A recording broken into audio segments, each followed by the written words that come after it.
حضرت امام بوصیری نے نبی علیہ الصلوۃ والسلام کی تشریف آوری پر بھی ایک فصل باندھی، اور حضور جب لامکان پر تشریف لے گئے تو اس کے لیے بھی ایک فصل باندھی قصیدہ بردہ شریف میں۔ تو وہ صرف میں پڑھتا ہوں برکت کے لیے، ویسے تو اعلیٰ حضرت بریلوی نے فرمایا کہ پوچھتے کیا ہو عرش پر یوں گئے مصطفیٰ کو یوں۔ اعلیٰ حضرت فرماتے ہیں پوچھتے کیا ہو عرش پر یوں گئے مصطفیٰ کے یوں، اور کیف کے پر جہاں جلیں کوئی کیا بتائے کہ یوں۔ فرمایا جہاں نور کے پر جلتے ہوں تو وہ کون بتائے گا کہ پھر حضور کیسے گئے۔ کسر دنا کے راز میں ثم دنا فتدلی فکان قاب قوسین، کسر دنا کے راز میں عقلیں تو گم ہیں جیسی ہیں، روح قدس سے پوچھئے تم نے بھی کچھ سنا کہ یوں۔ تو رسول اللہ کی شان وراء الورا ہے، تو امام بوصیری نے کیا بات کر دی، یا خیر من یمم العافون ساحتہ سایم وفوق متون العین الرسومی، ومن هو الآیۃ الکبریٰ لمعتبر ومن هو النعمۃ العظمیٰ لمغتنم، سرایت من حرم لیلا الى حرم کما سر البدر فی داج من الظلم، وبت ترقى الى ان نلت منزلة من قاب قوسین لم تدرک ولم ترمی، وقدمتك جميع الانبیاء بها والرسل تقدیم مخدوم على خدمی، وانت تخرق السبع طباق بهم في موكب كنت فيه صاحب العلم،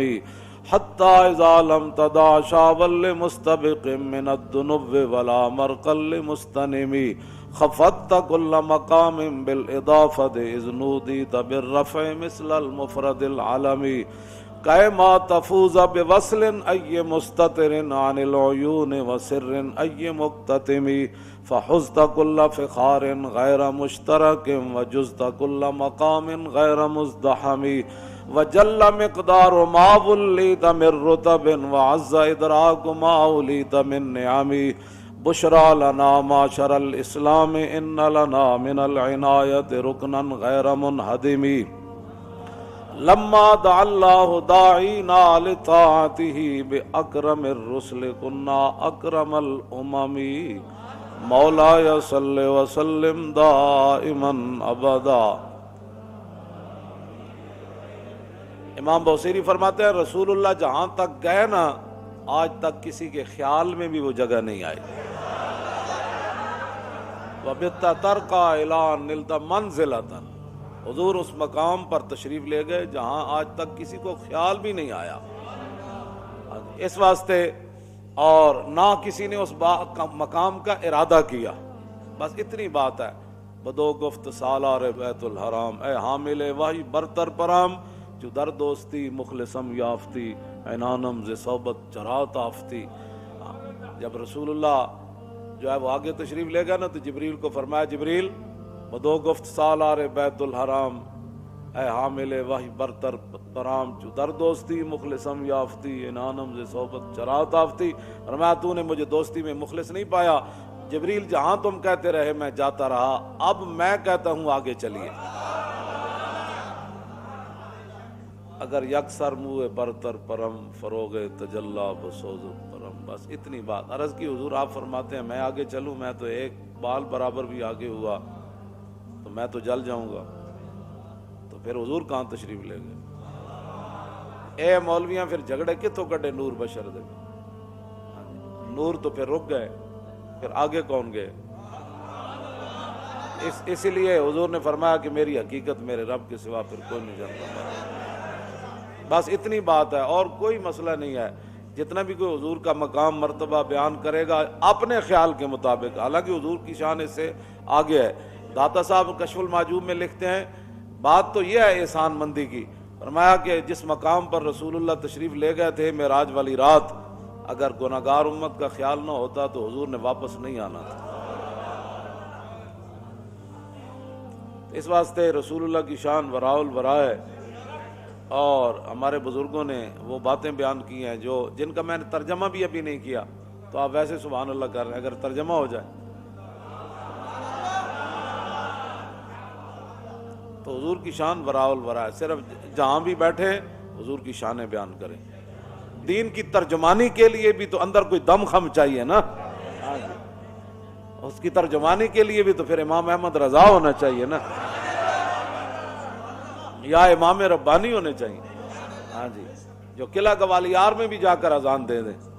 اور جب رسول اللہ کے بارے میں لفظ یتیم آ جائے تو امام احمد رضا کا قلم جو ہے وہ اپنے آپ سے باہر ہو جائے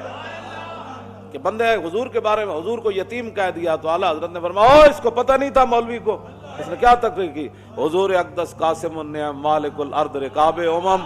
موتی منعم قسم قیم ولی والی علی عالی کاشف القرب رافع الرتب معین کافی حفیظ وافی شفیع شافی عافی غفور جمیل عزیز جلیل وہاب غنی کریم عزیز خلیفہ مطلق حضرت رب مالک الناس دیان العرب ولی الفضل جلی الافضال رفیع المثل ممتنع الامثال صلی اللہ تعالی علیہ وسلم۔ توجہ، تو بندہ رسول اللہ کی شان جو بیان کرنی ہے تو پھر اس انداز سے پہلے بندہ علم پڑھے، صرف 4 کتابیں رکھ کے جو 2-4 اجہل سامنے بٹھا گا کیا بات کی بھئی، یہ اجہل کو کیا پتا ہے بیان کرنے کے لیے۔ وہ تو ایک مولوی نے بھی اعلیٰ حضرت کے دور کے اندر بیان کر دی کہ رسول اللہ نے حضرت نجاشی کی نماز پڑھی اور کہا کہ اس حدیث سے ثابت ہوتا ہے، اس نے بخاری شریف کی شرح لکھی اور اس نے لکھا کہ حضور نے مدینہ منورہ میں حضرت نجاشی کی نماز جنازہ پڑھی، تو اس حدیث سے ثابت ہوتا ہے کہ امام کا رخ اگر قبلے کی طرف ہو اور میت غیر قبلے کی طرف پڑی ہو تو نماز جنازہ ہو جاتا ہے۔ اعلیٰ حضرت نے فرمایا اس جاہل کو یہ بھی نہیں پتا کہ مدینہ منورہ سے حبشہ جو ہے وہ قبلہ کی جانب ہے،